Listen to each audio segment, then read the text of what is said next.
Bueno, vou intentar tocar todos os temas que poida, porque a señora conselleira non ten límite de tempo, non si, a verdade é que viu a falar aquí, parece que do seu libro, porque falou de moitas cousas que non están contidas no plan, non sei por que a señora conselleira non se chama a cuestión, a verdade. Bueno, podería facer simplemente un resumo de utilidade deste plan na conxuntura actual moi brevemente. Este plan non sirve para nada. Sinto esforzo das profesionais e dos profesionais en elaboralo, pero desgraciadamente coas políticas desta consellería e do Ministerio, pois este plan non vale para nada. E non vale para nada, señora conselleira, que vostede veña aquí a falar dun plan, de outro plan, se logo nos traen a Cámara uns orzamentos que implican importantísimos recortes sanitarios, se recortan en sanidade en benestar, se nos aplican as leis neoliberais á sanidade e se aproban as privatizacións que están a aprobar. O que veñen aquí a facer, polo tanto, é postureo. E non só non vale para nada este plan, sino que é bastante cínico e despreciable que nos veñen a falar, por exemplo, de nutrición, que vostede comentou, de listas de espera, de prevención, de dereitos sanitarios. En fin, señora conselleira, a pesar de que penso que non vale para nada, eu sí que fago o meu traballo e revisei o plan do que vostede ven a dar conta, que por certo non lle quedan 3 anos, porque lle lembro que o plan era ata 2014. Falan vostedes, entre outros, dos problemas prioritarios da cardiopatía isquémica, por exemplo. Falan vostedes de diminuir a demora terapéutica e vostedes mesmos fixan como indicador a porcentaxe de hospitais con hemodinámica 24 horas. O Lucus Augusti, señora conselleira, continúa sen unidade de hemodinámica, de radioterapia e de medicina nuclear.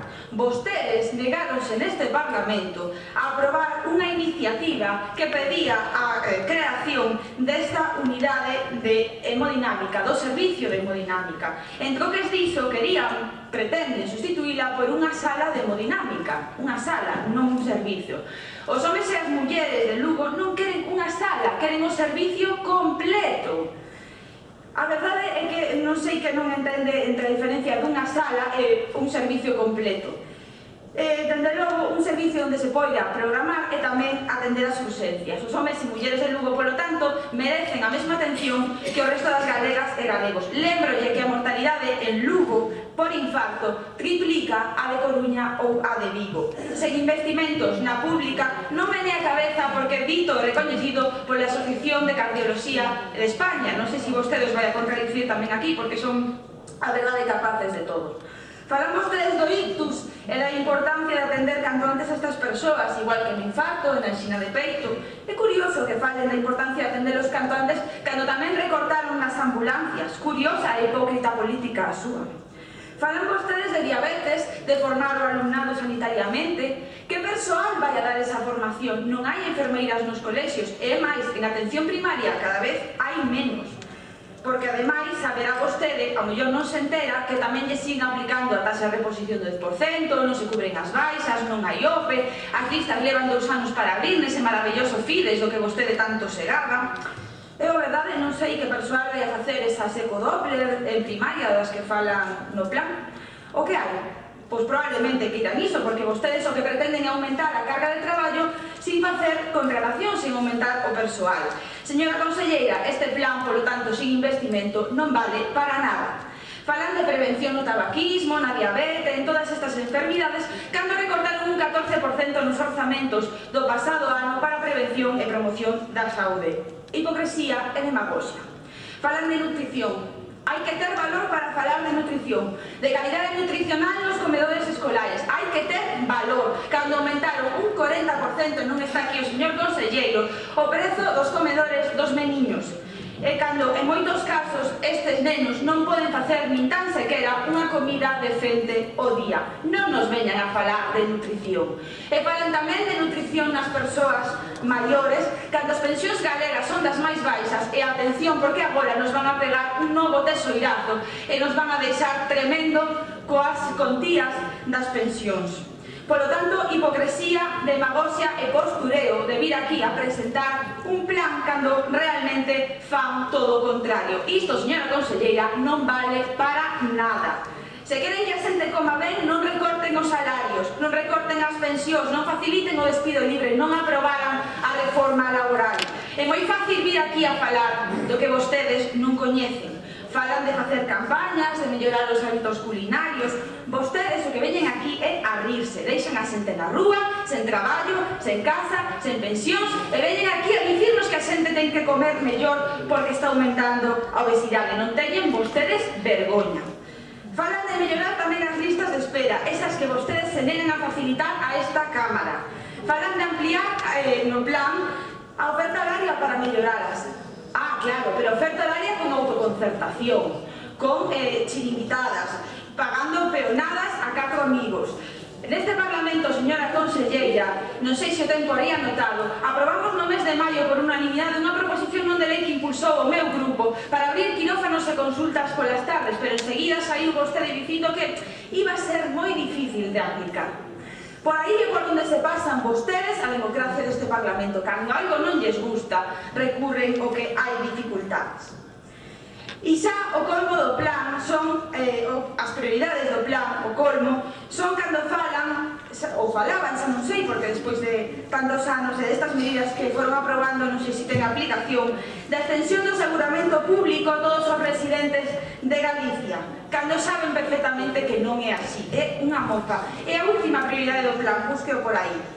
Hai xente excluída sin ter atención, saben perfectamente que hai persoas que non poden acceder nin siquiera a esa tarxeta de beneficencia que vostedes crearon, porque saben perfectamente que hai uns requisitos para acceder a ela. Hai moitas persoas inmigrantes que non poden acceder nin siquiera a esa tarxeta. Saben vostede tamén que as persoas sen teito tampouco poden acceder a esta tarxeta porque, entre outras cousas, non teñen domicilio no que poder, sabe vostede que unha das cousas que lle solicitan é estar empadroado e, polo tanto, aí ven un grande problema. Pero para vostedes, as persoas sen teito e as persoas sin recursos moitas veces semella que non existen.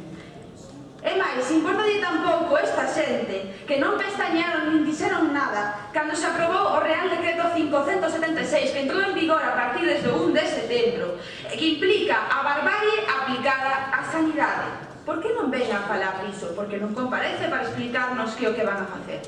Non se preocupe porque nós xa presentamos iniciativas e vamos a pedir responsabilidades. É unha barbarie, e que non ten outro nome, porque pretender cobrarlle 60 euros o mes e 157 euros ás persoas maiores de 65 anos para ter atención sanitaria aqueles que non poden acceder á tarxeta sanitaria do resto das galegas e galegos é unha barbaridade, é cruel e, ademais, deberá ser antidemocrático. Tampouco nos ven falar de todas as privatizacións que vostedes non cesan de realizar día sí, día tamén. Raro é o día que non sale algunha licitación dun contrato con unha empresa privada que perfectamente podería estar a levar a cabo a sanidade pública. Vostedes aplican continuamente a Lei 15/97 aprobada coa connivencia dos grandes partidos para ir privatizando. Todo o que ven a facer aquí, polo tanto, é postureo, facer que fan algo positivo, cando que prácticamente non están a facer nada. Vimos nos últimos meses que non paran vostedes de pasearse por terreos onde supostamente se van a construir hospitais e centros de saúde, supostamente, porque levamos anos agardando, pero bueno, quitan unha foto, salen na prensa, todo moi bonito, postureo neoliberal. E mentres tanto, recortes, e máis recortes, e privatizacións, e máis privatizacións. Outro día, nesta Cámara, negaronse a aprobar unha proposta do meu grupo para incompatibilizar o traballo na sanidade pública e a privada. Esa, señora conselleira, é a verdadeira austeridade, e non os seus recortes. A nos dende logo non nos enganan. A austeridade non son os recortes, iso é outra cousa. No 2013, un de cada 3 euros previstos destináronse ao pago da débeda, que vai a parar aos bancos, ás grandes empresas, que para iso os grandes partidos reformaron a Constitución. Están aí, nese pago desa débeda, os cartos da sanidade, da educación e das pensións. Mentres os cidadáns pagaron un 21% en impostos, as ICAP pagaron un 1% e as empresas internacionalizadas un 10%. Aí están os cartos da sanidade. Mentres tanto, non se vai a poder facer nada en sanidade. Están levando, polo tanto, a ruína a nosa sanidade pública. Tanto vostedes, señora conselleira, como a señora ministra Mato, non son capaces de xestionar a sanidade pública sen recurrir á privada. E, polo tanto, deben dimitir porque vostedes están rematando coa sanidade pública. Moitas grazas. xente está